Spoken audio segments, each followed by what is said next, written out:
סוגריים. הכנסת מורכבת 120 בני אדם. תעצרי 120 איש ברחוב, אז תקבלי פחות או יותר אותו פרופורציה כמו בכנסת. דהיינו, יש בכנסת, נגיד, תמיד, חוץ מהנוכחית אולי, 10-15 איש אינטליגנטים באמת, שנעים לשוחח איתם, אפשר לדבר איתם על דברים שונים, ולא חשוב על מה הם מדברים, זה יהיה מעניין. ידעת. בגין היה מעניין, מאיר יערי היה מעניין, וכן הלאה, כל הרשימה. גם כמה, 2-3 אקדמיים היו שם שהיה מעניין להקשיב להם. אחר כך יש בכנסת, נגיד, 20-30 חברי כנסת שהם מומחים למשהו. חקלאים, טכנאים, רופאים, שהיה כדאי להקשיב להם כשמדברים על הנושא שלהם. כל השאר יכולת לא להקשיב. ויש בכנסת תמיד בין 30 ל-60 טומטומים גמורים, שוועד העובדים שלח אותם, והיום זה הרבה יותר גרוע, אני מדבר על אז. אז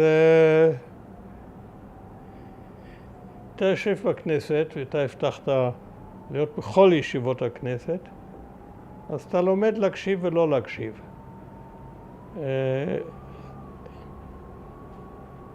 אם אתה רוצה לקרוא קריאות ביניים, אז כדאי לך להקשיב לדברים מעניינים שאתה רוצה, יש לך מה להגיד לגביהם.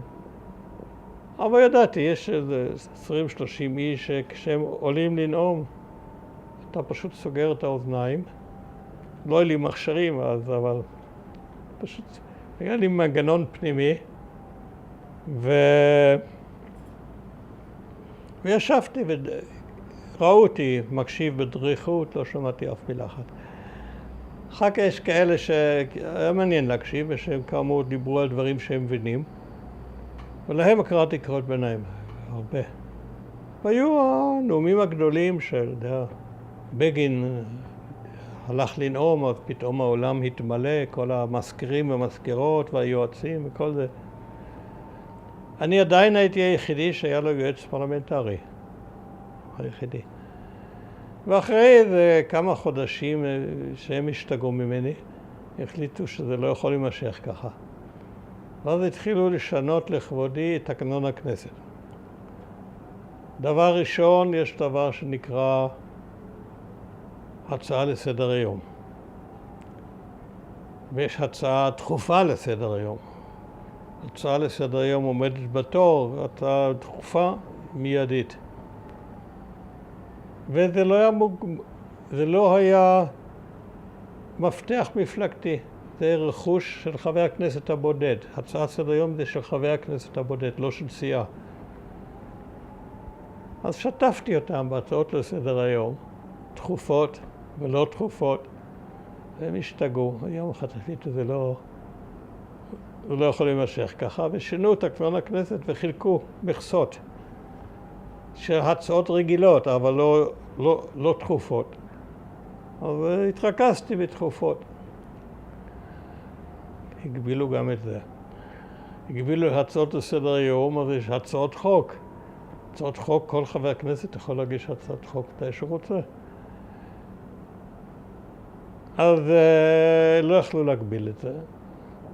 אבל אמרו, אתה יכול להגיש, אבל אתה לא יכול לנמק. לא יכול להעלות אותם לדיון. להעלות לדיון יש מפתח. ועשו מפתח, אתה יודע, 2 במושב של הכנסת יש 2, 2 הצעות ליום. ולאט לאט החמירו את התנאים, עד שהגיעו, אחרי 8 שנים הגיעו לבדר עופר, ושעות נגיע אליו.